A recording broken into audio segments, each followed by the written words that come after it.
So here's my argument.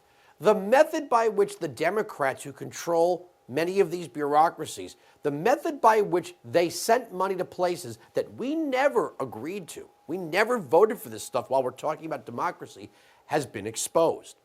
The new EPA administrator, Lee Zeldin, sat down with me yesterday in Washington, D.C.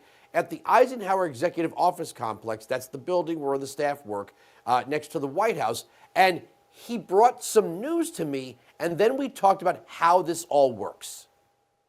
I have one for you, Andrew. I haven't had a chance to talk about this one publicly because I just read this about an hour ago. I was reading through one of the grant agreements. On page 1, it was telling this entity that they have 21 days to distribute $2.29 billion. But that's not the worst part of it. That's not the worst part. Try not to laugh here. Andrew, on page 6, it gives the recipient 90 days to complete their how to develop a budget training.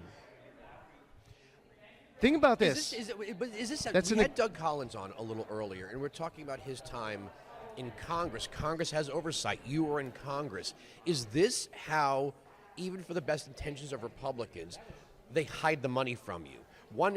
The department gets the money, they give it to one NGO, the NGO distributes it to another NGO or to some other organization, and it would take a supercomputer to track all of this happening all at once. And then if Congressman Lee Zeldin or Congressman Doug Collins says, I want to see where this money's going, by the time you put in the requests and you can't find it. Is that the game they've been playing all this time? This is something that by design took great measure to reduce significantly oversight and accountability. What I learned, is that once a contract is made between a federal executive branch department and an NGO, that's the last oversight that federal agency has over that money. So there are several, sometimes 3, 4, maybe 5 NGOs. You heard them. They get a contract. They have a timeline. They have to distribute that money. So then they distribute to another NGO or another organization. Once that second transfer is made, the first organization doesn't have oversight of it anymore either. By the time you're onto the third or fourth organization, there is almost no way to track that money. So if you're asking all this time, why were we sending condoms to Gaza? How are they doing drag queen shows in Ecuador? Why are we paying for transgender education programs in Pakistan? It's not just USAID. It was EPA, the Department of Education, Health and Human Services.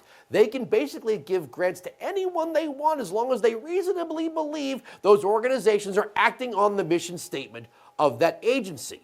So when members of Congress come along and say, I want to see where the money went, they might get a hold of the first NGO, but then they're going to have to track down all the other pass-through organizations that got that money. And believe me, none of those people are in any hurry to declare who they are and where they spent the money. We find this stuff out the hard way. We go, what do you mean we're spending millions of dollars sending Ukrainian fashion designers to Fashion Week in Paris?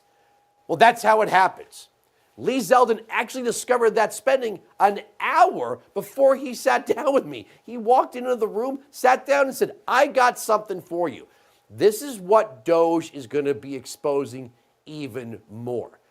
The reason why Democrats are flipping out is their little game, and they've controlled the federal apparatus for a long, long time.